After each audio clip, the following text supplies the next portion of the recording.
Hello friends, स्वागत है आपका स्टडी नॉलेज स्टडी पर। इस वीडियो में हम बीए बीएससी बीकॉम के अंतर्गत अनिवार्य विषय जो रखा गया है खाद्य पोषण एवं स्वच्छता, तो वही हम पढ़ेंगे। हम कोशिश करेंगे कि 2-3 वीडियो में आपका पूरा कवर हो जाए। तो ठीक है, चलिए अपनी वीडियो शुरू करते हैं। तो आप वीडियो को लाइक शेयर करना ना भूलें। तो चलिए आज की क्लास शुरू करते हैं। सबसे पहले हम जानते हैं कि आहार क्या है। मानव द्वारा ग्रहण किया गया खाद्य पदार्थ जो मानव शरीर का पोषण करता है आहार कहलाता है। मानव द्वारा ग्रहण किया गया खाद्य पदार्थ जो मानव शरीर का पोषण करता है आहार कहलाता है। दूसरे शब्दों में वह पदार्थ जो खाया गया हो, शरीर द्वारा अवशोषित किया गया हो, जो शरीर की वृद्धि एवं निर्माण करें तथा शरीर की विभिन्न क्रियाओं को नियंत्रित करें, आहार के रूप में परिभाषित किया जा सकता है। देखते हैं कि चैम्बर्स शब्द कोश के अनुसार क्या है आहार। तो इनके अनुसार है भोजन या आहार वह पदार्थ है जो खाया जा सके, पचाया जा सके, जो शरीर की वृद्धि एवं निर्माण करें, नेक्स्ट है मरियम वेबस्टर शब्दकोश के अनुसार भोज्य पदार्थों में आवश्यक रूप से प्रोटीन, कार्बोहाइड्रेट एवं वसा उपस्थित होते हैं जो शरीर की वृद्धि एवं मरम्मत करते हैं, आवश्यक क्रियाओं को सुचारू रखते हैं तथा शरीर को कार्य हेतु ऊर्जा प्रदान करते हैं। ये हुआ मरियम वेबस्टर शब्दकोश के अनुसार आहार की परिभाषा। तो किसी भी पदार्थ में जो हम भोज्य पदार्थ खाते हैं उसमें निम्न गुण पाए जाते हैं। जैसे कि भोज्य पदार्थों में पोषक तत्व उपस्थित होते हैं। भोज्य पदार्थ में क्या उपस्थित होता है? पोषक तत्व। भोज्य पदार्थों के पोषक तत्व पाचन क्रिया के उपरांत शरीर द्वारा अवशोषित कर लिए जाते हैं तथा रक्त प्रवाह में मिल जाते हैं। पोषक तत्व मुख्य रूप से शरीर को ऊर्जा प्रदान करते हैं, शरीर की वृद्धि एवं निर्माण करते हैं तथा शरीर की विभिन्न क्रियाओं को नियंत्रित करते हैं। और चयापचय की प्रक्रिया में पोषक तत्व शारीरिक एंजाइमों द्वारा विखंडित कर दिए जाते हैं। तो ये सभी गुण पाए जाते हैं किसी भी भोज्य पदार्थ में। देखते हैं कि पोषक तत्वों का अर्थ क्या होता है। पोषक तत्व का अर्थ, पोषक तत्व वह पदार्थ होते हैं जो शारीरिक वृद्धि एवं चयापचय हेतु आवश्यक होते हैं। हमारा आहार कई प्रकार के पोषक तत्वों से मिलकर बनता है। पोषक तत्व शरीर को पोषित करते हैं। पोषक तत्व क्या करते हैं? शरीर को पोषित करते हैं। भोजन में विभिन्न पोषक तत्व पाए जाते हैं। कौन कौन से पोषक तत्व पाए जाते हैं? पोषक तत्व जैसे प्रोटीन, कार्बोहाइड्रेट, वसा, विटामिन, खनिज लवण, जल। ये रासायनिक यौगिक एवं तत्व होते हैं जो carbon, hydrogen, nitrogen, oxygen, sulphur, calcium, magnesium आदि तत्वों द्वारा निर्मित होते हैं। हमारे आहार से हमें मुख्य रूप से 6 प्रकार के पोषक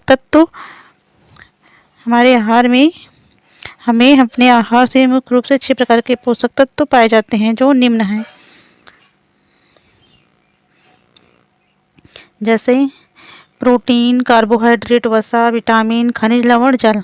क्या क्या है? प्रोटीन, कार्बोहाइड्रेट, वसा, विटामिन, खनिज लवण, जल। इन पोषक तत्वों के अलावा आहारी रेशा भी बहुत महत्वपूर्ण है। क्या? आहारी रेशा, रफेज बहुत महत्वपूर्ण है जिसे आहार में सम्मिलित करना आवश्यक है। इन पोषक तत्वों में विटामिन, वसा एवं कार्बोहाइड्रेट को हम स्थूल पोषक तत्वों के अंतर्गत सम्मिलित करते हैं। स्थूल पोषक तत्वों के अंतर्गत किसको? प्रोटीन, वसा एवं कार्बोहाइड्रेट को किस पोषक तत्व के अंतर्गत सम्मिलित करते हैं? स्थूल पोषक तत्व के अंतर्गत। इन स्थूल पोषक तत्वों के संपूर्ण शरीर में कुछ विशिष्ट कार्य होते हैं तथा ये शरीर को आवश्यक कैलोरी अथवा ऊर्जा भी देते हैं। इस कारण शरीर की वृद्धि, विकास, निर्माण के लिए ये पोषक तत्व अपेक्षाकृत अधिक मात्रा में आवश्यक होते हैं। सूक्ष्म पोषक तत्व कौन है? जैसे विटामिन, खनिज लवण, ये सब क्या है? स्थूल पोषक तत्वों की तुलना में कम मात्रा में आवश्यक होते हैं, परंतु शरीर के उत्तम स्वास्थ्य हेतु ये पोषक तत्व भी समान रूप से आवश्यक हैं। जैसे विटामिन तथा खनिज लवण ये क्या है, सूक्ष्म पोषक तत्व हैं। ये स्थूल पोषक तत्वों की तुलना में कम मात्रा में आवश्यक होते हैं, लेकिन शरीर के उत्तम स्वास्थ्य हेतु इनका भी समान रूप से आवश्यक है।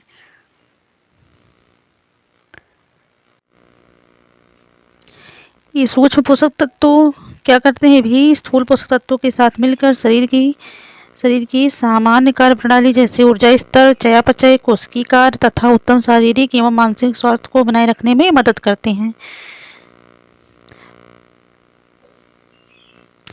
पोषण, हम जानेंगे कि पोषण क्या है, इसका अर्थ एवं परिभाषा। पोषण शरीर को पोषित करने की प्रक्रिया है। पोषण शरीर को पोषित करने की प्रक्रिया है। मानव पोषण प्राप्त करने के लिए मुख्य रूप से भोज्य पदार्थों पर निर्भर रहता है। मानव शरीर को पोषित करने के लिए 3 महत्वपूर्ण प्रक्रियाएं पाचन, अवशोषण एवं चयापचय निरंतर चलती रहती हैं।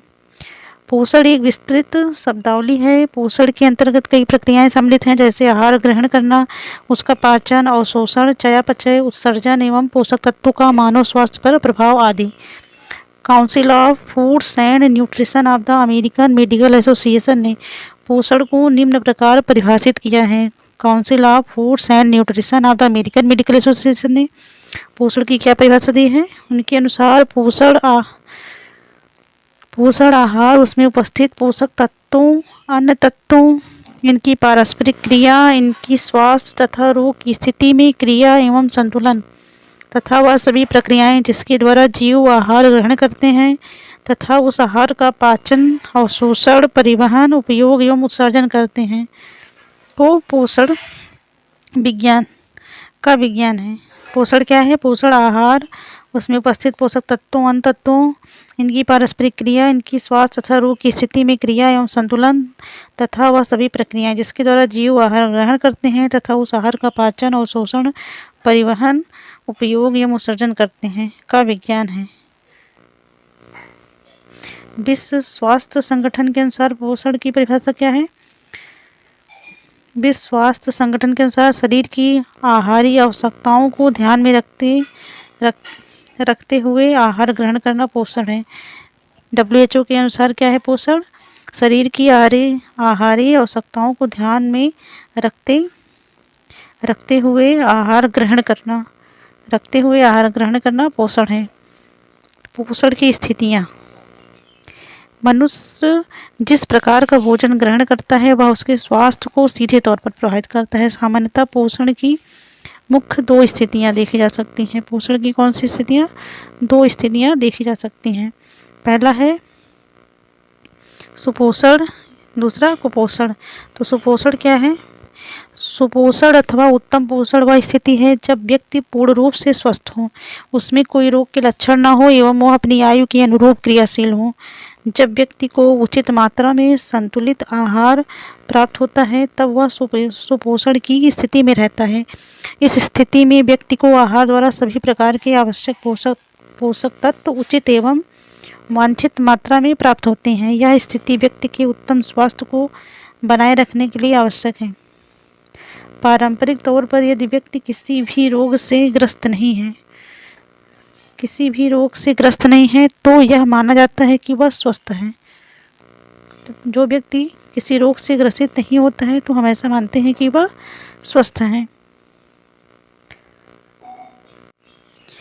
इस प्रकार सुपोषण से व्यक्ति जो सुपोषित व्यक्ति होता है वह उसका स्वास्थ्य उत्तम होता है। तो ऑक्सफोर्ड इंग्लिश डिक्शनरी के अनुसार उत्तम स्वास्थ्य क्या है? उत्तम स्वास्थ्य वह स्थिति है जब शरीर एवं मस्तिष्क दोनों स्वस्थ हो एवं उनके कार्य संपादित हो रहे हों।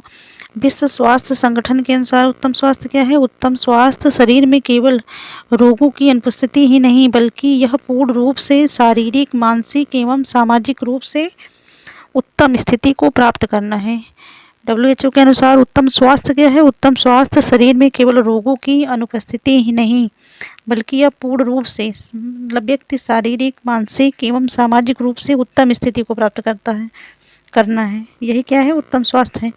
एक स्वस्थ एवं सुपोषित व्यक्ति के शरीर में निम्नलिखित लक्षण पाए जाते हैं। अगर व्यक्ति सुपोषित है और स्वस्थ है तो ये लक्षण उसमें पाए जाएंगे, जैसे शरीर का सुविकसित होना, उसका शरीर विकसित रहेगा, आयु के अनुसार उचित लंबाई एवं भार प्राप्त करना, अर्थात व्यक्ति जिस उम्र का है उस हिसाब से उसकी लंबाई बढ़ना, और वजन, साफ एवं कांतिमान त्वचा, स्वच्छ एवं कांतिमान नेत्र, जैसे कि जो बीमार व्यक्ति होता है उसकी आंखों से पता चल जाता है कि वह बीमार है, और जो व्यक्ति स्वस्थ होता है तो उसके जो नेत्र हैं चमकीले चमकते रहते हैं। सुगठित शरीर, जो मोटापे से ग्रसित ना हो, चमकीले बाल, व्यक्ति को नित्य समय पर गहरी निद्रा आती हो। जो व्यक्ति स्वस्थ होता है उसको निद्रा अच्छे से आती है, जो और कई व्यक्ति ऐसे हैं उनको नींद लेने के लिए दवाइयाँ खानी पड़ती हैं। अगला है सुचारू रूप से व्यक्ति को पर्याप्त भूख लगती है एवं पाचन संस्थान भली प्रकार कार्य करता है। मल एवं अन्य पदार्थ, व्यर्थ पदार्थों का उचित निष्कासन एवं उत्सर्जन, अर्थात उसका पेट साफ रहता है, शरीर आसानी से गति करता हो, शरीर के सभी अंग सामान्य रूप से कार्य करते हों, सभी ज्ञानेंद्रियां भली प्रकार अपना कार्य करती हों, उसको सुनाई से अच्छा देता हो, टेस्ट उसको आता हो इत्यादि। व्यक्ति की नाड़ी एवं रक्तचाप व्यक्ति की आयु एवं लिंग के अनुरूप सामान्य हो, शरीर उत्साहित एवं कार्य क्षमता युक्त हो, व्यक्ति के शरीर में पर्याप्त रोग प्रतिरोधक क्षमता हो। एक स्वस्थ एवं सुपोषित व्यक्ति के शरीर में ये सब लक्षण दिखाई देते हैं। अब जानते हैं कि कुपोषण क्या है। कुपोषण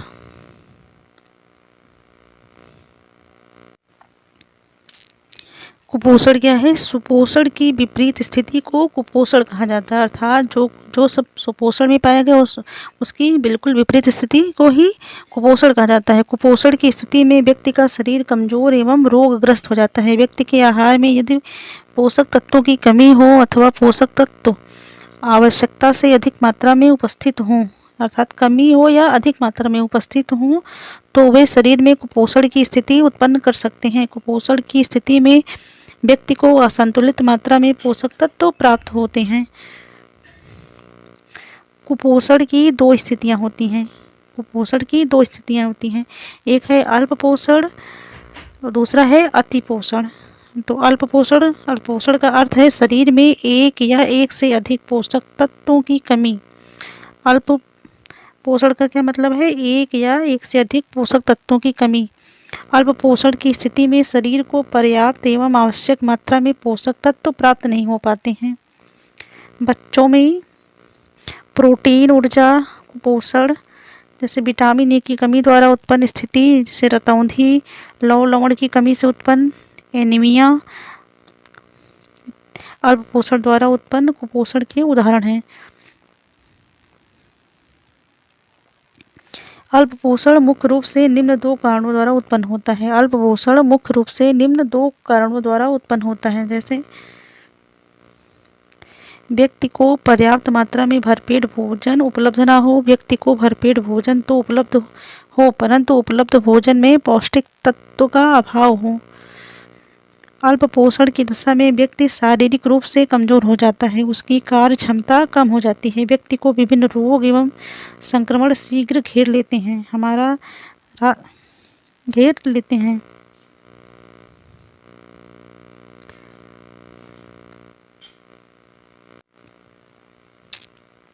हम इसमें देखेंगे अति पोषण क्या है। अति पोषण क्या है? जैसे पोषक तत्वों की अधिकता भी कुपोषण का कारण हो सकता है। पोषक तत्वों की अधिकता भी कुपोषण का कारण हो सकता है। इसको हम अति पोषण द्वारा उत्पन्न कुपोषण की संज्ञा दे सकते हैं। जैसे मोटापा इसका उदाहरण है। इस स्थिति में व्यक्ति आवश्यकता से अधिक ऊर्जा कैलोरी अपने आहार में सम्मिलित करता है। वह अतिरिक्त ऊर्जा शरीर में वसा के रूप में संग्रहित कर ली जाती है, तो यह भी कुपोषण का एक कारण बनता है। कुपोषण के संभावित कारण क्या कारण है कि जिससे कुपोषण होता है? कुपोषण कई कारणों से हो सकता है, परंतु कुपोषण की स्थिति के लिए मुख्य रूप से निम्न कारण उत्तरदायी हैं। पहला, व्यक्ति को पर्याप्त मात्रा में आहार प्राप्त न होना। यदि व्यक्ति को किसी कारणवश पर्याप्त मात्रा में भरपेट भोजन उपलब्ध नहीं हो,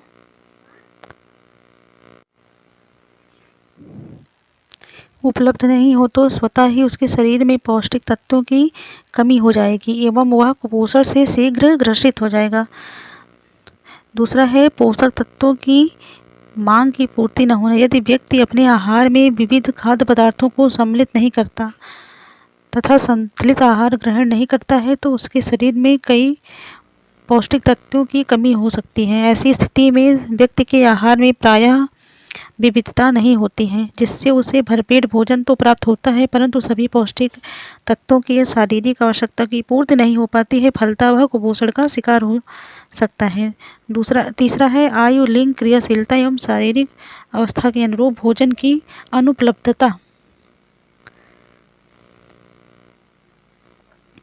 अलग अलग आयु, लिंग, क्रियाशीलता एवं शारीरिक अवस्था में लोगों की पौष्टिक तत्वों की मांग भिन्न भिन्न होती है। उदाहरण के लिए किशोरावस्था एक वृद्धि काल है जिसमें वृद्धिकारक पोषक तत्वों की शरीर में अधिक आवश्यकता होती है। अधिक शारीरिक श्रम करने वाले व्यक्ति को अधिक ऊर्जा की आवश्यकता होती है। विशेष शारीरिक अवस्थाओं में भी पौष्टिक तत्वों की आवश्यकता में परिवर्तन आता है। यदि इन परिस्थितियों में शारीरिक आवश्यकता के अनुरूप पौष्टिक तत्वों की पूर्ति न हो तो व्यक्ति कुपोषण से ग्रस्त हो सकता है, अर्थात जो जैसा कार्य करता है उसको उस प्रकार के पोषण की आवश्यकता होती है। जो बच्चे बढ़ते रहते हैं तो उन्हें वृद्धिकारक पोषक तत्वों की आवश्यकता होती है। अगला है आर्थिक कारण। आर्थिक मतलब इनकम के आधार पे व्यक्ति की आर्थिक स्थिति खाद्य पदार्थों की उपलब्धता एवं चुनाव प्रभावित करती है। जैसे निम्न आय वर्ग के व्यक्ति अपने दैनिक आहार में महंगी खाद्य वस्तुओं को सम्मिलित नहीं कर पाते। इनकी क्रय शक्ति कम होती है। इनके द्वारा ग्रहण किया जाने वाला आहार मात्रा एवं गुणवत्ता दोनों ही दृष्टि से अपूर्ण हो सकता है एवं व्यक्ति कुपोषण से ग्रसित हो जाता है। अर्थात हमारे पास अगर पैसा ठीक से है तो हम अच्छी वस्तुओं का चुनाव करते हैं, नहीं है तो थोड़ा निम्न कोटि की वस्तु हम खरीदते हैं। अगला पॉइंट है सामाजिक एवं सांस्कृतिक कारक। सामाजिक या सांस्कृतिक कारक। सामाजिक कारक जैसे रीति रिवाज, विशेष अवस्थाओं में प्रतिबंधित खाद्य पदार्थ। जैसे हम उपवास करते हैं तो हम उस दिन कुछ हमारे शरीर में कुछ पोषक तत्वों की कमी हो जाती है। यह भी कुपोषण उत्पन्न करने में महत्वपूर्ण भूमिका निभाते हैं। अज्ञानता भी कुपोषण को जन्म देने वाला एक महत्वपूर्ण कारक है। कई बार व्यक्ति अज्ञानतावश पौष्टिक तत्वों से युक्त भोज्य पदार्थों को अपने आहार में सम्मिलित नहीं करते हैं। यह धारणा भी गलत है कि केवल महंगे खाद्य पदार्थों में के सेवन से ही उत्तम स्वास्थ्य प्राप्त किया जा सकता है। सस्ते मौसमी फल एवं सब्जियों से भी पोषक तत्वों जैसे विटामिन एवं खनिज लवणों की आवश्यकता की पूर्ति की जा सकती है। शोध द्वारा यह सिद्ध हो चुका है कि मोटे अनाज को आहार में स्थान देना स्वास्थ्य की दृष्टि से श्रेष्ठकर है। यदि खाद्य पदार्थों को पकाने के दौरान अज्ञानतावश उचित विधि का प्रयोग न किया जाए तो पौष्टिक तत्वों की हानि हो सकती है। तो आप पोषक तत्व का अर्थ अच्छे से समझ चुके होंगे। अब जानते हैं कि भोजन का कार्य क्या है। जो हम भोजन ग्रहण करते हैं उसका क्या कार्य है।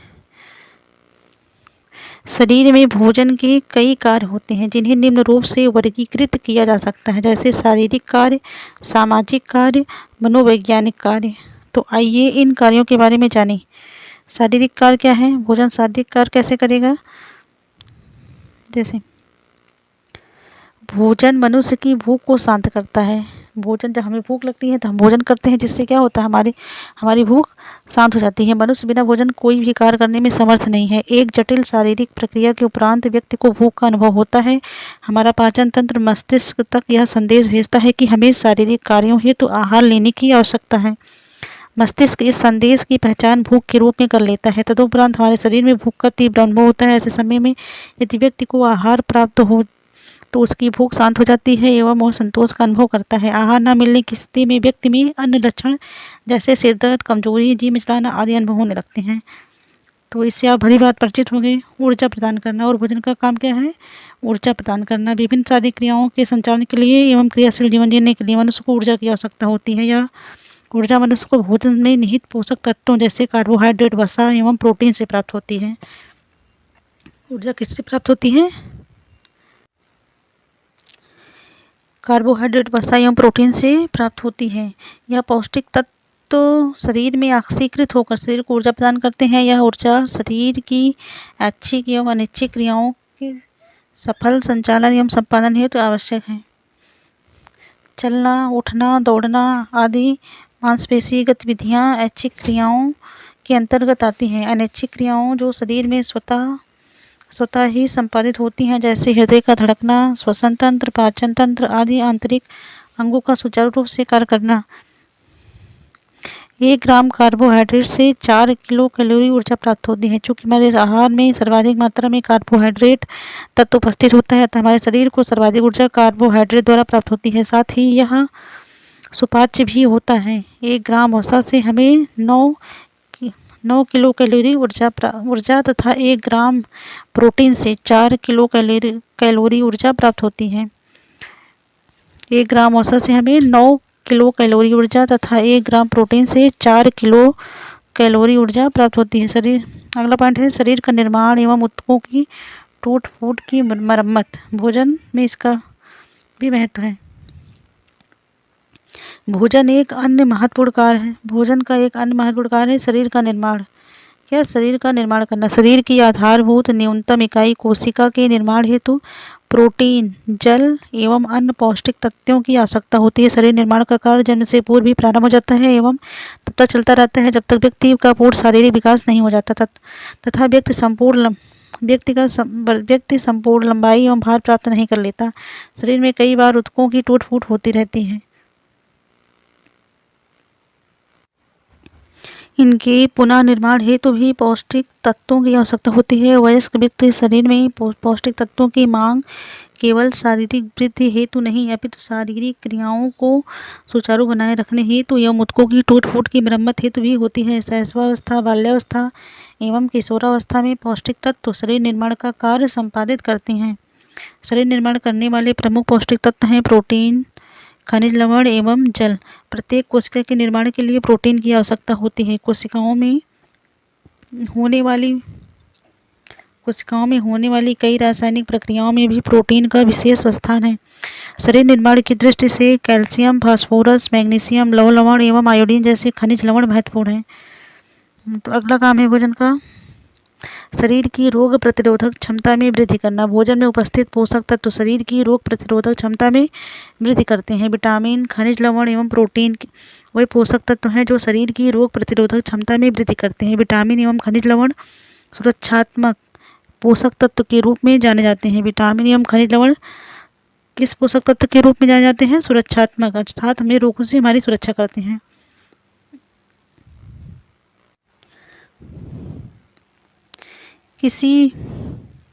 किसी विशेष विटामिन अथवा खनिज लवण की कमी से शरीर में रोग उत्पन्न हो सकते हैं। जैसे विटामिन ए की कमी के कारण रतौंधी, लौह लवण की कमी से एनीमिया रोग आदि। यदि आहार द्वारा शरीर को पर्याप्त मात्रा में विटामिन एवं खनिज लवण प्राप्त हों तो व्यक्ति की रोग प्रतिरोधक क्षमता में वृद्धि होती है। शरीर को, अगला पॉइंट है यहाँ से है शरीर की विभिन्न महत्वपूर्ण प्रक्रियाओं को नियंत्रित करना। पोषक तत्व शरीर की विभिन्न महत्वपूर्ण प्रक्रियाओं को नियंत्रित करते हैं, जैसे रक्त का थक्का जमाना, अम्ल क्षार संतुलन नियंत्रित करना, जल एवं इलेक्ट्रोलाइट संतुलन बनाए रखना आदि। इसके अतिरिक्त पोषक तत्व शरीर के तापमान को स्थिर बनाए रखने एवं व्यर्थ पदार्थों के उत्सर्जन के लिए भी आवश्यक है। देख लिए भोजन का शारीरिक कार्य हो गया। अब देखते हैं भोजन के सामाजिक कार्य। भोजन सामाजिक कार्य के रूप में कैसे?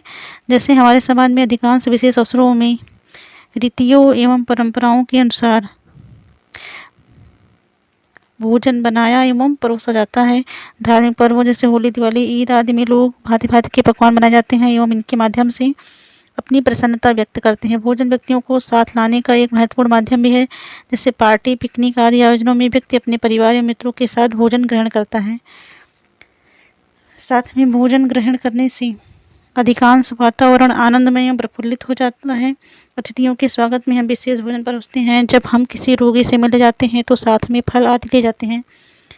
मित्रों एवं रिश्तेदारों के घर आवागमन पर हम उनकी पसंद एवं रुचि का भोजन परोसते हैं। हमारे मित्र कई बार हमें नए खाद्य पदार्थ चखने एवं अपने आहार में सम्मिलित करने का सुझाव देते हैं। विशेष भोज एवं व्रत आदि धार्मिक आस्थाएं तथा भोजन आपस में घनिष्ठ रूप से संबंधित हैं। भोजन के माध्यम से लोग अपनी सामाजिक प्रतिष्ठा दर्शाते हैं। तो आप भली भांति परिचित होंगे, विवाह, जन्मदिन आदि शुभ अवसरों पर खास भोजन परोसते हैं। तो भोजन सामाजिक रूप से हमसे संबंधित हैं। अब देखते हैं भोजन के मनोवैज्ञानिक कारण। मनोवैज्ञानिक क्या, हमारे मानसिक रूप से भोजन किस प्रकार हमारे मानसिक क्रिया से संबंध रखता है। भोजन भावनाओं को व्यक्त करने का भी माध्यम है। किसी को भोजन ग्रहण करने के लिए आमंत्रण देना अतिथि के प्रति सम्मान एवं मित्रता प्रदर्शित करता है। परिचित स्वाद व्यक्ति को संतोष प्रदान करते हैं। जैसे कि अगर कोई मनपसंद भोजन हमारा बन जाता है तो हमें खुशी महसूस होती है। गर्म पेय पदार्थ कुछ क्षणों के लिए व्यक्ति की थकान दूर कर देते हैं। सब आप जानते ही हैं, माता अपने बच्चों की पसंद का भोजन परोसकर उनके प्रति अपने प्रेम को प्रदर्शित करती है। गृहिणी को स्वयं के द्वारा बनाए गए भोजन की प्रशंसा सुनकर खुशी मिलती है। यह सभी भावनाएं भोजन के माध्यम से व्यक्त की जाती हैं। व्यक्ति अपनी खुशी भी भोजन के माध्यम से व्यक्त करते हैं।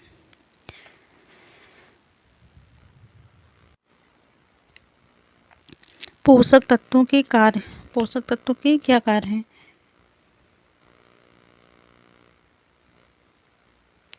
हम अपने आहार में विविध खाद्य पदार्थों जैसे अनाज, दालें, सब्जियां, दूध आदि को सम्मिलित करते हैं। इन सभी खाद्य पदार्थों में कुछ न कुछ मात्रा में पोषक तत्व पाए जाते हैं।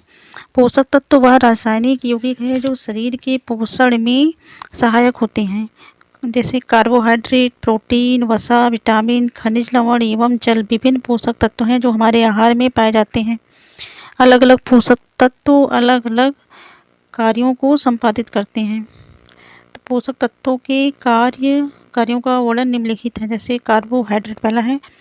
कार्बोहाइड्रेट का मुख्य कार्य शरीर को ऊर्जा प्रदान करना। कार्बोहाइड्रेट का मुख्य कार्य क्या है? शरीर को ऊर्जा प्रदान करना है। 1 ग्राम कार्बोहाइड्रेट 4 किलो कैलोरी ऊर्जा प्रदान करता है। 1 ग्राम कार्बोहाइड्रेट 4 किलो कैलोरी ऊर्जा प्रदान करता है। प्रकृति में वनस्पतियों द्वारा प्रकाश संश्लेषण की क्रिया द्वारा कार्बोहाइड्रेट का निर्माण किया जाता है। पौधे इस कार्बोहाइड्रेट को स्टार्च के रूप में संग्रहित करते हैं। शर्करा भी कार्बोहाइड्रेट का एक रूप है तथा यह भी वनस्पतियों में पाया जाता है।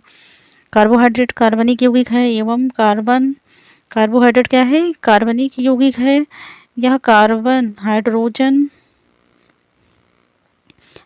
एवं ऑक्सीजन के संयोग द्वारा निर्मित होते हैं। वनस्पतियों द्वारा प्राप्त कार्बोहाइड्रेट को हम 2 श्रेणियों में विभाजित कर सकते हैं। पहला है सरल शर्करा। सरल शर्करा प्रायः यह मीठी होती है। सरल शर्करा यह मीठी होती है। हमें मीठे फलों, शहद, शक्कर, गुड़ आदि से प्राप्त होती है। सरल शर्करा किससे प्राप्त होती है? मीठे फलों, शहद, शक्कर, गुड़ आदि से प्राप्त होती है।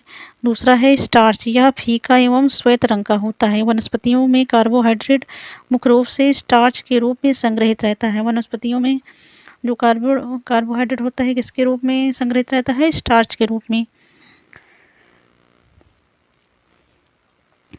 यह हमें अनाज, दालों, जड़ एवं कंद वाली सब्जियों द्वारा प्राप्त होता है। किसके रूप में हमें मिलता है? अनाज, दालों, जड़ एवं कंद वाली सब्जियों द्वारा प्राप्त होता है। प्राणियों में कार्बोहाइड्रेट ग्लाइकेजन के रूप में संग्रहित होता है। किसके रूप में? ग्लाइकेजन के रूप में संग्रहित होता है। शरीर में अतिरिक्त कार्बोहाइड्रेट वसा के रूप में परिवर्तित कर संग्रहित कर दिया जाता है। अगला है वसा। वसा क्या है? वसा भी एक कार्बनिक यौगिक है जो कार्बन, हाइड्रोजन एवं ऑक्सीजन के संयोग द्वारा निर्मित होता है। वसा किससे निर्मित होता है? कार्बन, हाइड्रोजन एवं ऑक्सीजन के संयोग द्वारा निर्मित होता है। कार्बोहाइड्रेट से वसा इस दृष्टि से भिन्न है कि इसमें ऑक्सीजन काफ़ी कम अनुपात में उपस्थित होती है। वसा में किसकी कम अनुपात होता है? ऑक्सीजन का अनुपात कम होता है। शुद्ध वसा ग्लिसरॉल एवं वसी अम्ल के संयोग द्वारा निर्मित होती है। शुद्ध वसा ग्लिसरॉल एवं वसी अम्ल के संयोग द्वारा निर्मित होती है। वसा का मुख्य कार्य क्या है? शरीर को ऊर्जा प्रदान करना। क्या है? शरीर को ऊर्जा प्रदान करना है। शरीर के लिए वसा ऊर्जा का संघनित स्रोत है। कार्बोहाइड्रेट क्या है? इंस्टेंट ऊर्जा प्रदान करता है, तुरंत ऊर्जा प्रदान करता है। यह यह वसा जो है ऊर्जा के रूप में स्टोर हो जाती है। 1 ग्राम वसा से 9 किलो कैलोरी ऊर्जा प्राप्त होती है। 1 ग्राम वसा से 9 किलो कैलोरी ऊर्जा प्राप्त होती है। वसा शरीर में संचित ऊर्जा के रूप में वसीय ऊतकों में एकत्रित रहती है। अभी हमने बताया आपको ना, वसा जो है शरीर में संचित ऊर्जा के रूप में वसीय ऊतकों में एकत्रित रहती है। यह वसा में घुलनशील विटामिनों के लिए वाहक का कार्य भी करती है। वसा जो है घुलनशील विटामिनों के लिए वाहक का कार्य भी करती है। वसा हमें प्राणी एवं वनस्पति दोनों ही स्रोतों से प्राप्त होती है। वसा की प्राप्ति में कहाँ से होती है? प्राणी एवं वनस्पति दोनों ही स्रोतों से प्राप्त होती है। वनस्पति जगत से यह हमें तिलहनों, मूंगफली, सोयाबीन, सूखे मेवे एवं नारियल से तथा प्राणी जगत से यह हमें घी, मक्खन, क्रीम आदि साधनों से प्राप्त होती है। प्रोटीन, अगला क्या है? प्रोटीन क्या है? प्रोटीन एक अन्य महत्वपूर्ण पोषक तत्व है। प्रोटीन को बनाने वाले तत्व हैं कार्बन, हाइड्रोजन, ऑक्सीजन एवं नाइट्रोजन। प्रोटीन को बनाने वाले तत्व हैं कार्बन, हाइड्रोजन, ऑक्सीजन एवं नाइट्रोजन। अमीनो अम्ल प्रोटीन की मूल इकाई है। अमीनो अम्ल क्या है? प्रोटीन की मूल इकाई है। प्रोटीन का मुख्य कार्य क्या है? शरीर के ऊतकों का निर्माण करना। आप लोग मुख्य कार्य याद रखिए। ठीक है, प्रोटीन का मुख्य कार्य क्या है? शरीर के ऊतकों का निर्माण करना। इसके साथ ही प्रोटीन शरीर के ऊतकों में होने वाली टूट फूट की मरम्मत करने में सहायक है। शरीर की प्रत्येक कोशिका प्रोटीन द्वारा निर्मित है। इसके अतिरिक्त कई महत्वपूर्ण तत्व जैसे एंजाइम, हार्मोन एवं एंटीबॉडीज के संश्लेषण हेतु भी प्रोटीन की आवश्यकता होती है। यह तत्व शरीर की कई महत्वपूर्ण क्रियाओं को नियंत्रित करते हैं, साथ ही रोग प्रतिरोधक क्षमता में वृद्धि भी करते हैं। प्राणी खाद्य स्रोतों जैसे अंडा, दूध, मांस, मछली से हमें उत्तम कोटि का प्रोटीन प्राप्त होता है। किससे? अंडा, दूध, मांस, मछली से हमें, ये प्राणी स्रोत हैं, इससे हमें उत्तम कोटि का प्रोटीन प्राप्त होता है। वनस्पति स्रोतों में जैसे वनस्पति में दालें जो हैं प्रोटीन प्राप्ति का उत्तम साधन है। प्रोटीन द्वारा शरीर को ऊर्जा की भी प्राप्ति होती है। 1 ग्राम प्रोटीन से 4 किलो कैलोरी ऊर्जा प्राप्त होती है। अगला पोषक तत्व है विटामिन। क्या है? विटामिन वह कार्बनिक रासायनिक यौगिक है जो अल्प मात्रा में शरीर के लिए अति आवश्यक है। यह 2 प्रकार के होते हैं। विटामिन 2 प्रकार के होते हैं। वसा में घुलनशील विटामिन जैसे विटामिन ए, डी, ई के। Vitamin A, vitamin D, vitamin E, vitamin के, ये क्या है? वसा में घुलनशील विटामिन है। जल में घुलनशील विटामिन कौन से हैं? विटामिन बी कॉम्प्लेक्स एवं विटामिन सी। सभी विटामिनों का मुख्य कार्य शरीर की रोग प्रतिरोधक क्षमता में वृद्धि करना है। भोजन में इनकी उपस्थिति सामान्य शारीरिक वृद्धि एवं विभिन्न प्रक्रियाओं के निर्वहन हेतु महत्वपूर्ण है। विभिन्न विटामिनों की कमी से शरीर में कई रोग उत्पन्न हो जाते हैं। जैसे विटामिन ए की कमी द्वारा रतौंधी रोग हो जाता है, विटामिन सी की कमी से स्कर्वी रोग आदि। शरीर को विटामिन की प्राप्ति उचित मात्रा में हो सके, इसके लिए संतुलित आहार का सेवन एवं सभी खाद्य समूहों को अपने आहार में सम्मिलित किया जाना चाहिए। अगला पोषक तत्व है खनिज लवण। खनिज लवण अकार्बनिक तत्व होते हैं जैसे calcium, phosphorus, magnesium, potassium, sulphur, लौह लवण, आयोडीन आदि। यह शरीर में अकार्बनिक यौगिक के रूप में भी उपस्थित रहते हैं। खनिज लवण शरीर निर्माण में सहायक हैं, साथ ही यह शरीर में संपन्न होने वाली कई महत्वपूर्ण प्रक्रियाओं को संचालित एवं नियंत्रित करते हैं। उदाहरण के लिए कैल्शियम, फास्फोरस एवं मैग्नीशियम अस्थियों एवं दांतों के निर्माण हेतु आवश्यक हैं। कैल्शियम, फास्फोरस एवं मैग्नीशियम अस्थियों एवं दांतों के निर्माण हेतु आवश्यक हैं। इसके अतिरिक्त खनिज लवण शरीर में जल संतुलन एवं अम्लक्षार संतुलन को नियतांक बनाए रखने में सहायक हैं। रक्त का थक्का जमाने के लिए एवं मांसपेशियों के संकुचन हेतु भी खनिज लवणों की आवश्यकता होती है। किसी भी खाद्य पदार्थ को उच्च तापमान पर जलाए जाने पर जो राख अवशेष के रूप में बच जाती है वह वास्तव में खनिज लवण ही होते हैं। अगला है जल। यह शरीर के विभिन्न पदार्थों के लिए एक एक घोलक माध्यम के रूप में कार्य करता है। विभिन्न पोषक तत्व जल में घुलकर ही शरीर द्वारा प्रयोग किए जाते हैं। जल शरीर से व्यर्थ पदार्थों के उत्सर्जन का माध्यम भी है।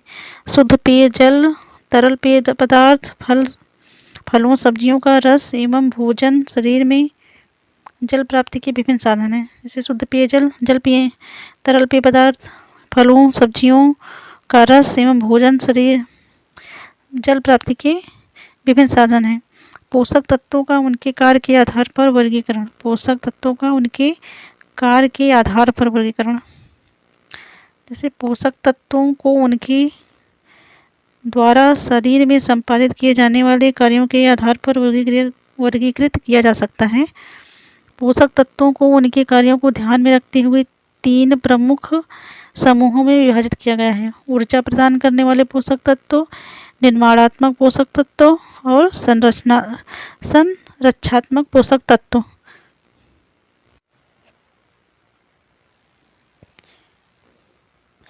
पहला है ऊर्जा प्रदान करने वाले पोषक तत्व।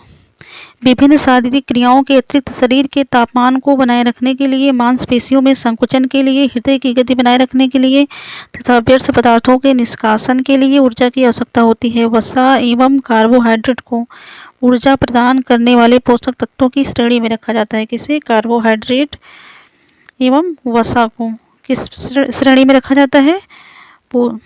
ऊर्जा प्रदान करने वाले पोषक तत्वों की श्रेणी में रखा जाता है। इन पोषक तत्वों के विभिन्न खाद्य स्रोत हैं, जैसे तेल, घी, मक्खन, गुड़, जैम, साबूदाना, चावल, अनाज, केला, आलू आदि।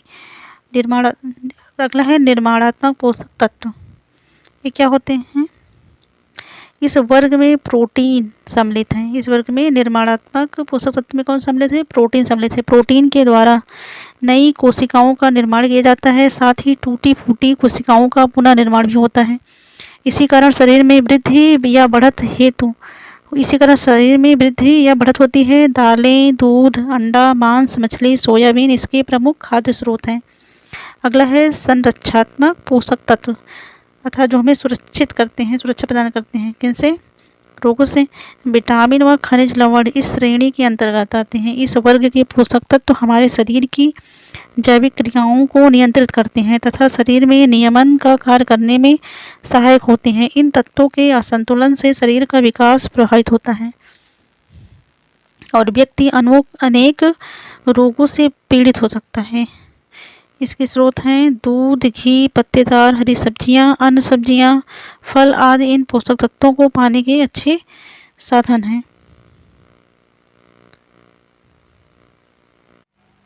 अब हम पढ़ेंगे आहार नियोजन। आहार नियोजन क्या होता है, इसका अर्थ पढ़ेंगे। आहार नियोजन सोच विचार के उपरांत यह सुनिश्चित करने की प्रक्रिया है कि व्यक्ति अथवा एक समय अवधि के अंतर्गत अपने भोजन में कौन कौन से भोज्य पदार्थ सम्मिलित करते हैं। यह समय अवधि 1 दिन, 1 सप्ताह या 1 माह की हो सकती है।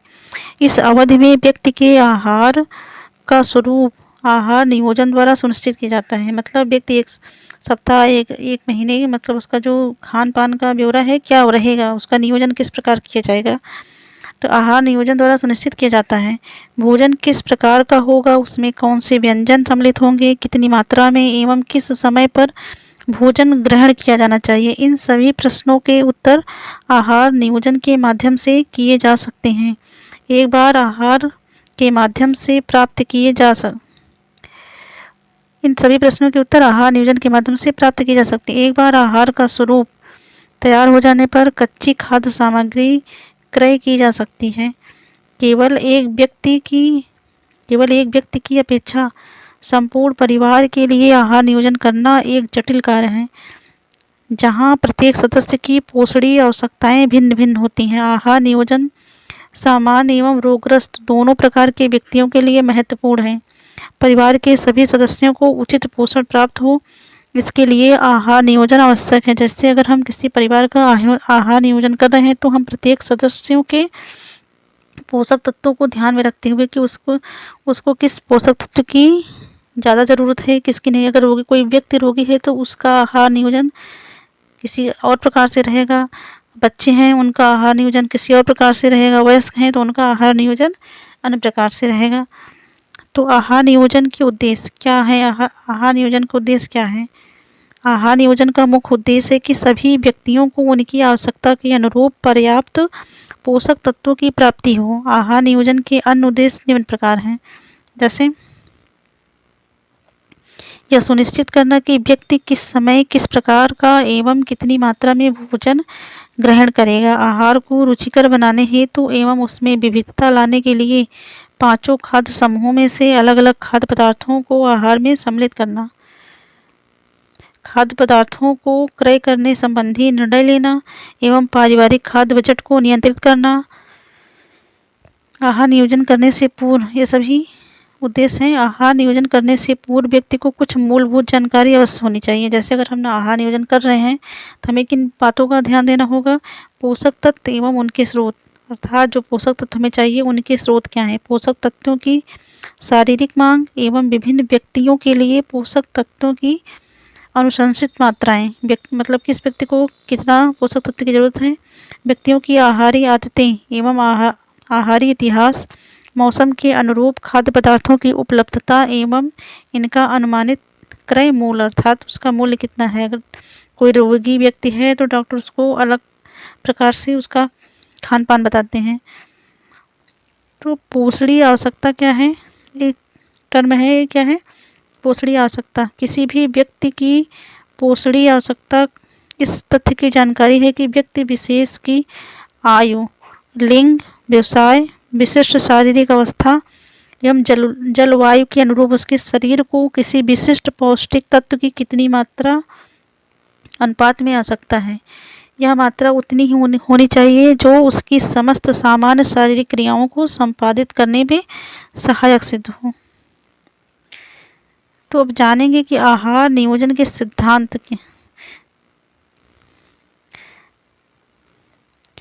कोई भी ऐसी संस्था जैसे परिवार, रेस्तरां, कैंटीन, स्कूल का भोजनालय आदि जो भोजन परोसने के कार्य में सम्मिलित हैं के लिए आहार आयोजन महत्वपूर्ण है। नियोजित आहार से एक प्रक्रिया प्रारंभ होती है जिसके अंतर्गत पुनः कुछ निर्णय लेने पड़ते हैं। जैसे आहार बनाने हेतु कौन कौन से खाद्य पदार्थ क्रय किए जाएंगे, खाद्य पदार्थ कितनी मात्रा में क्रय किए जाएंगे, मतलब कितना खाद्य पदार्थों को बनाने में किस विधि का प्रयोग किया जाएगा एवं क्या आहार सूची भोजन ग्रहण करने वाले व्यक्तियों की पसंद के अनुरूप होगा। उपरोक्त प्रश्नों के आधार पर यह कहा जा सकता है कि अच्छा आहार आयोजन करना एक चुनौतीपूर्ण कार्य है। आहार आयोजन के मूल सिद्धांतों की जानकारी हेतु उपयोगी सिद्ध हो सकती है। आहार आयोजन के सिद्धांतों का वर्णन तो हम इन बिंदुओं के माध्यम से समझ सकते हैं। जैसे पहला है नियोजित आहार एवं संतुलित। नियोजित आहार संतुलित होना चाहिए। आहार आयोजन इस प्रकार का हो कि व्यक्ति को संतुलित मात्रा में सभी पोषक तत्वों की पूर्ति हो। पोषक तत्वों की अधिकता एवं कमी दोनों ही स्वास्थ्य की दृष्टि से हानिकारक सिद्ध हो सकती हैं। ऐसा नहीं है कि हम पोषक तत्व ढेर सारा ले लेंगे तो हम स्वस्थ हो जाएंगे। उसकी कमी और अधिकता दोनों ही स्वास्थ्य के लिए हानिकारक होती है। कुपोषण को जन्म दे सकते हैं। आहार के स्वाद एवं जायके में भी संतुलन अपेक्षित है। अत्यधिक मसालेदार अथवा अत्यधिक फीके भोजन की स्वीकार्यता कम होती है। आयोजित आहार सूची में उच्च वसा ऊर्जायुक्त तथा निम्न वसा ऊर्जायुक्त खाद्य पदार्थों के मध्य एक संतुलन स्थापित किया जाना चाहिए। दूसरा पॉइंट है नियोजित आहार द्वारा पोषक तत्वों की मांग की पूर्ति हो। जैसे जो आहार नियोजित किया जा रहा है उससे जो हमें पोषक तत्व चाहिए उनकी पूर्ति हो। आहार आयोजन इस प्रकार का होना चाहिए कि चयनित खाद्य पदार्थों द्वारा परिवार के सभी सदस्यों की पोषक तत्वों की मांग के अनुरूप आपूर्ति हो पाए। नियोजित आहार द्वारा व्यक्ति को सभी पोषक तत्व जैसे ऊर्जा, प्रोटीन, कार्बोहाइड्रेट, वसा, विटामिन, खनिज लवण एवं जल प्राप्त होने चाहिए।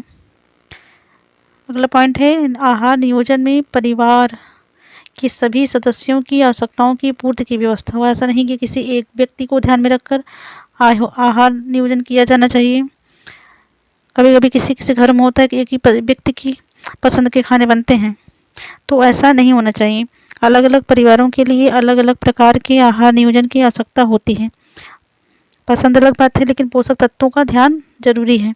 किसी परिवार में यदि छोटे बच्चों की संख्या अधिक होती है तो उनके लिए पौष्टिक एवं कम मसालेदार भोजन की आवश्यकता होती है, वहीं दूसरी तरफ जिन परिवारों में किशोर बालक बालिका होते हैं उन्हें अधिक पौष्टिक तत्वों की आवश्यकता होती है। इसलिए आहार नियोजन ऐसा होना चाहिए जिससे परिवार में सभी सदस्यों की पोषण संबंधी आवश्यकता पूरी हो पाए। आहार नियोजन, अगला पॉइंट है आहार नियोजन कैसा होना चाहिए? सरल होना चाहिए। आहार नियोजन इस प्रकार किया जाना चाहिए कि तैयारी में अत्यधिक परिश्रम एवं समय न लगे। जहाँ तक संभव हो आहार नियोजन में सरलता एवं सादगी रखी जानी चाहिए। यदि प्रतिदिन के आहार को बनाने में अत्यधिक श्रम एवं समय व्यय होगा तो इस प्रकार किया गया आहार नियोजन व्यवहारिक नहीं होगा। आहार नियोजन में ऐसी प्रक्रियाओं एवं व्यंजन विधियों को महत्व दिया जाना चाहिए जिनका अनुसरण करना आसान हो। नियोजित आहार में पौष्टिकता एवं सादगी दोनों का समावेश होना चाहिए। अगला पॉइंट है नियोजित आहार एवं द्वारा पौष्टिक तत्वों की उचित पूर्ति हो। नियोजित आहार को तैयार करने की प्रक्रिया में पौष्टिक तत्वों की हानि नहीं होनी चाहिए। उन पाक विधियों, ऐसा नहीं है किसी पदार्थ को लेके उसको उबालते चले जा रहे हैं जिससे कि उसका पौष्टिक तत्व क्या है, नष्ट हो जाए। तो हमें पकाने की विधियों का चुनाव भी अच्छे से किया जाना चाहिए जिनसे अधिक पौष्टिक तत्वों की प्राप्ति होती है, जैसे अंकुरण, खमीरीकरण, माल्टिंग, प्रेशर कुकिंग आदि। खाद्य पदार्थों को ज़्यादा तलना भूनना नहीं चाहिए। अगला पॉइंट है आहार नियोजन में व्यक्तियों के पसंद नापसंद का ध्यान रखा जाना चाहिए। नियोजित आहार तभी सफल कहलाता है जब वह उसे ग्रहण करने वाले व्यक्तियों की रुचि के अनुरूप होगा। व्यक्ति की भोजन संबंधी आदतों, रुचियों या मान्यताओं का भी ध्यान रखा जाना चाहिए। व्यक्ति का धर्म, संस्कृति एवं मान्यताएं भी भोजन संबंधी आदतों को प्रभावित करते हैं। अतः आहार आयोजन में इन सब बातों का भी ध्यान रखा जाना चाहिए। इसके साथ ही आहार आयोजन में बच्चों, किशोर एवं वृद्ध व्यक्तियों की पसंद का भी ध्यान रखा जाना चाहिए। अब जो व्यक्ति मांस नहीं खाता है तो शाकाहारी भोजन उसके लिए, कई व्यक्ति हैं मांसाहारी भी पसंद करते हैं तो उनका आहार नियोजन अलग प्रकार से होना चाहिए।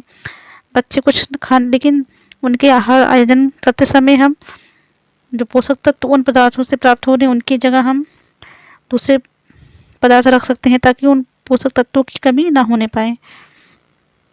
आहार नियोजन व्यक्ति को तृप्ति प्रदान करने वाला होना चाहिए। आहार नियोजन कैसा हो? आहार नियोजन व्यक्ति को तृप्ति प्रदान करने वाला होना चाहिए।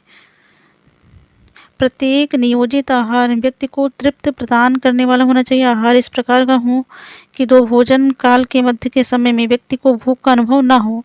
इसके लिए प्रत्येक भोजन में कुछ मात्रा में प्रोटीन, वसा, रेशे जैसे पोषक तत्वों का समावेश अवश्य होना चाहिए। वसा में सभी पोषक तत्वों की अपेक्षा अधिक तृप्ति प्रदान करने की क्षमता होती है। इसके अतिरिक्त एक व्यक्ति को भोजन में सम्मिलित अंश मात्रा पर्याप्त होनी चाहिए। अगला पॉइंट है आहार नियोजन व्यक्ति के बजट के अनुसार होना चाहिए। अभी तो बहुत ही जरूरी तत्व है। नियोजित आहार तभी सफल हो पाएगा जब वह परिवार के बजट के अनुरूप होगा। हम कोई भी हम प्लान बना लें, अगर उसमें बजट का ध्यान नहीं रखा जाएगा तो हमारा प्लान क्या होगा, असफल हो जाएगा। तो बजट को ध्यान में रखकर हमें आहार नियोजन करना चाहिए।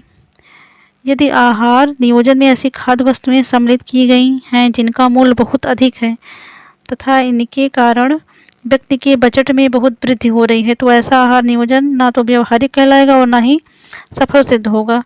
नियोजित आहार जहाँ तक संभव हो व्यक्ति के बजट के अनुसार होना चाहिए। खाद्य पदार्थों की मूल्य वृद्धि के कारण सीमित साधनों में संतुलित आहार की व्यवस्था एक कठिन कार्य है। ऐसी स्थिति में आहार आयोजन को महत्व दिया जाना चाहिए।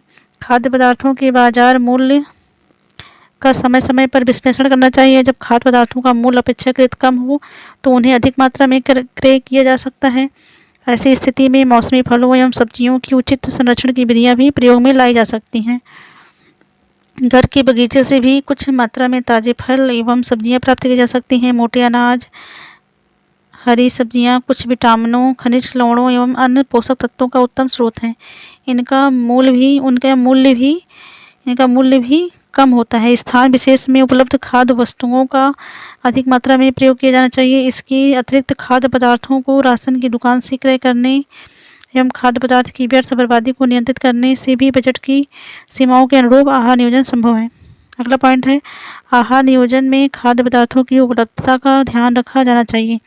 आहार नियोजन में मौसम के अनुसार उपलब्ध खाद्य पदार्थों को ध्यान में रखते हुए भोजन में सम्मिलित किया जाना चाहिए। इसके अतिरिक्त स्थानीय तौर पर उपलब्ध खाद्य वस्तुओं का अधिक प्रयोग करना चाहिए। जो खाद्य पदार्थ संग्रह कर रखे जा सकते हैं उन्हें उचित समय पर अधिक मात्रा में क्रय किया जा सकता है। ऐसा करने से कुछ सीमा तक खाद्य बजट को भी नियंत्रित किया जा सकता है। आहार नियोजन करते समय ध्यान देने योग्य महत्वपूर्ण बिंदु। आहार नियोजन के दौरान कुछ बातों पर ध्यान देना चाहिए, जैसे आहार रुचिकर होना चाहिए एवं उसमें विविधता होनी चाहिए। उन पाक विधियों का चुनाव करें जिनके प्रयोग द्वारा पोषक तत्वों को न्यूनतम क्षति हो। प्रत्येक भोजन में 5 खाद्य समूहों में खाद्य पदार्थ सम्मिलित किए जाने चाहिए। साबुत अनाज, चावल एवं माल्टेड अनाज का प्रयोग अधिक स्वास्थ्यवर्धक होता है। मोटे एवं परिष्कृत अनाज में अधिक मात्रा में पोषक तत्व एवं रेशा पाया जाता है। इन्हें भी आहार में सम्मिलित करना चाहिए। साबुत दालों का प्रयोग अधिक करना चाहिए एवं इन्हें गलाने के लिए खाने के सोडे का प्रयोग नहीं करना चाहिए, इससे पोषक तत्वों की हानि होती है।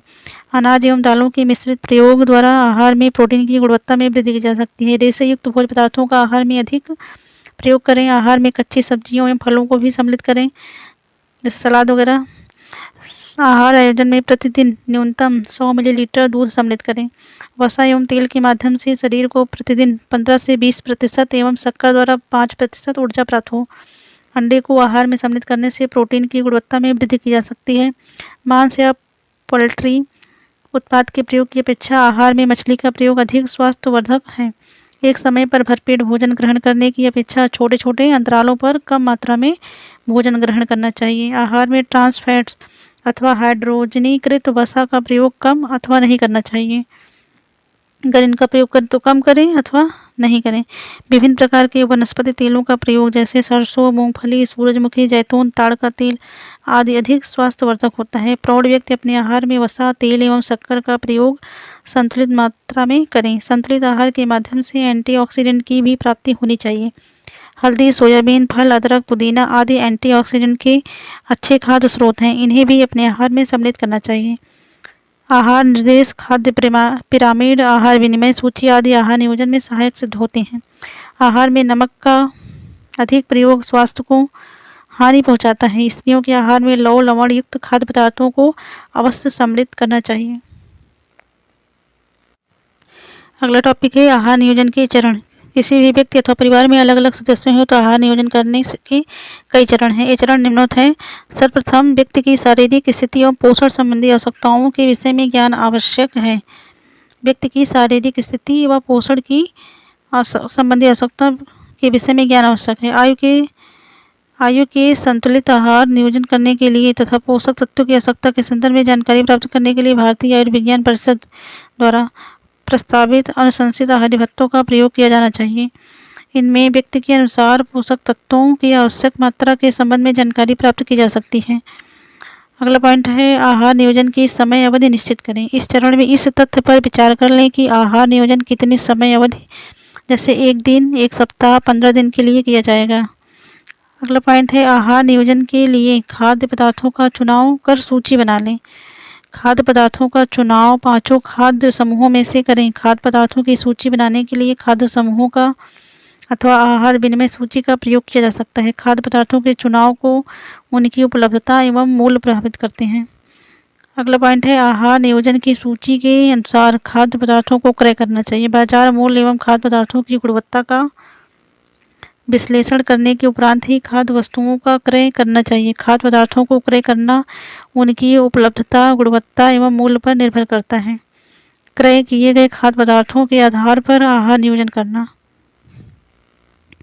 इस चरण में यह निश्चित किया जाता है कि भोजन में कौन से व्यंजन सम्मिलित किए जाएंगे। इस प्रक्रिया में शीघ्र नष्ट होने वाली खाद्य सामग्री का प्रयोग पहले करें। उन व्यंजनों को सम्मिलित करें जिन्हें बनाने में बहुत अधिक समय एवं श्रम न लगे।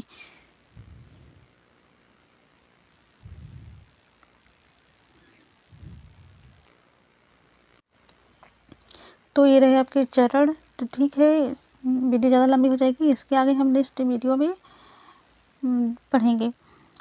तो आई होप आपको वीडियो अच्छी लगी होगी। अगर वीडियो अच्छी लगी हो तो लाइक करें, शेयर करें, चैनल को सब्सक्राइब नहीं किया है तो सब्सक्राइब करें और बेल आइकन को प्रेस कर दें, जिससे कि आपको मेरी नेक्स्ट वीडियो का नोटिफिकेशन प्राप्त हो जाए। तो मिलते हैं नेक्स्ट वीडियो में इसके आगे। Thank you.